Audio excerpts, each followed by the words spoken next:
Assalamualaikum warahmatullahi wabarakatuh.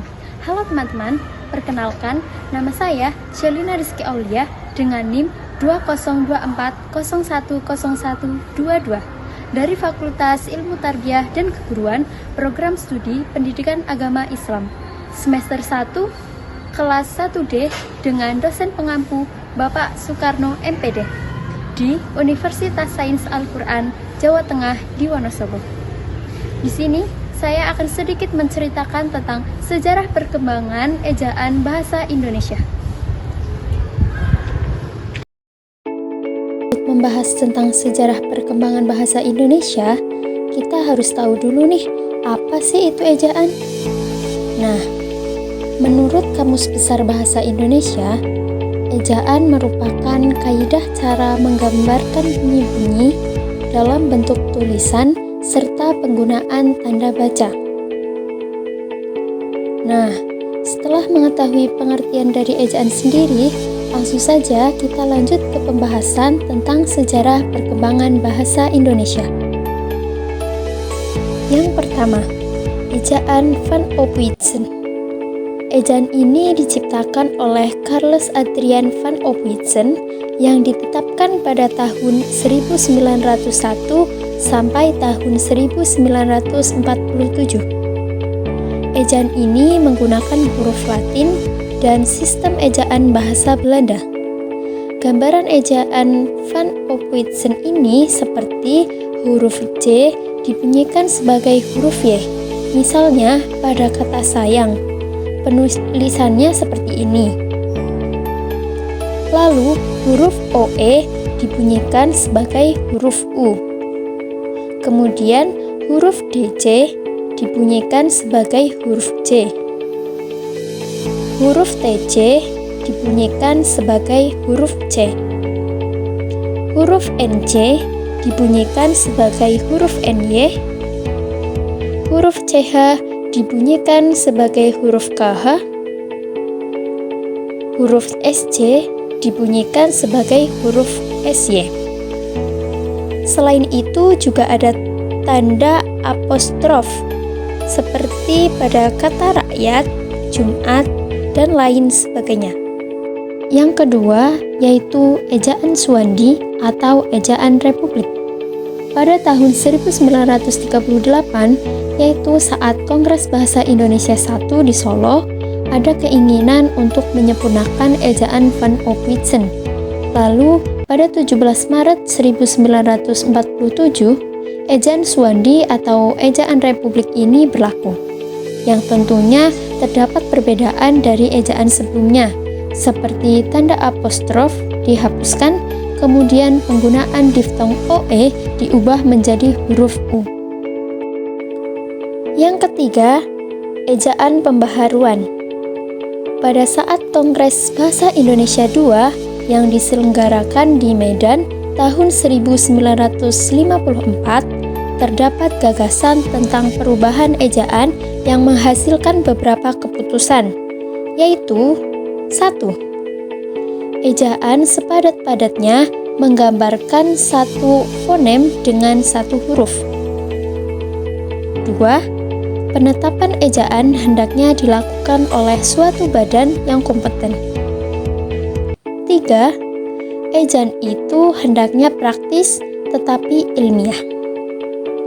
Pada ejaan ini, diftong AI, AU, OI dieja dengan I, AU, dan OI. Contohnya seperti ini. Namun sayangnya ejaan ini tidak dapat ditetapkan karena terdapat beberapa kekurangan seperti adanya beberapa huruf baru yang tidak praktis. Ejaan yang keempat yaitu ejaan Melindo, Melayu Indonesia. Pada tahun 1956 diselenggarakannya Kongres Bahasa Indonesia di Singapura yang membahas tentang penyatuan ejaan bahasa Melayu di Semenanjung Melayu dengan bahasa Indonesia di Indonesia yang dinamakan ejaan Melindo. Namun ejaan ini gagal diresmikan karena pada saat itu yaitu tahun 1962 terjadi konfrontasi Indonesia-Malaysia. Yang kelima, ejaan baru atau Lembaga Bahasa dan Kesusastraan. Ejaan ini merupakan kelanjutan dari ejaan Melindo yang pada saat itu gagal diresmikan. Ejaan ini dikeluarkan oleh Lembaga Bahasa dan Kesusastraan yang sekarang bernama Badan Pengembangan dan Pembinaan Bahasa. Yang keenam, ejaan yang disempurnakan atau EYD. EYD diresmikan pada 16 Agustus 1972 melalui Keputusan Presiden Nomor 57 Tahun 1972. EYD juga dapat disebut sebagai ejaan Masyhuri, karena pada saat itu Masyhuri sebagai Menteri Pendidikan dan Kebudayaan telah memperjuangkan EYD ini. Perubahan pada EYD ini yaitu penggunaan diftong DJ menjadi J, CH menjadi KH, NJ menjadi NY, SJ menjadi SY, TJ menjadi C, dan J menjadi Y. Kemudian EYD ini mengalami 2 kali perbaikan, yaitu pertama pada tahun 1957 dan perbaikan kedua pada tahun 2009. Yang ketujuh atau yang terakhir yaitu Ejaan Bahasa Indonesia. Ejaan Bahasa Indonesia diresmikan pada tahun 2015 melalui Peraturan Menteri Pendidikan dan Kebudayaan Republik Indonesia Nomor 50 Tahun 2015 tentang Pedoman Umum Ejaan Bahasa Indonesia. Ejaan Bahasa Indonesia atau EBI ini disempurnakan guna menyempurnakan EYD, terutama dalam penambahan huruf vokal diftong, yang mana pada EYD hanya terdapat 3 huruf vokal diftong, yaitu AI, AU, dan OI.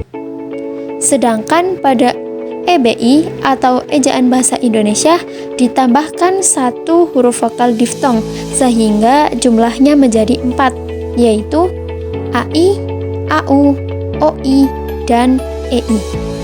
Kemudian pada EBI ini terdapat 3 jenis huruf E, yaitu E taling terbuka, E taling tertutup, dan E pepet. Dan selanjutnya pada penggunaan huruf tebal, kapital, dan tanda elipsis, yaitu tanda titik 3 yang digunakan untuk kalimat yang tidak selesai. Oke guys, itu dia sejarah perkembangan ejaan bahasa. Semoga apa yang saya sampaikan dapat bermanfaat dan bisa menambah pengetahuan kalian. Sekian, terima kasih. Bye-bye.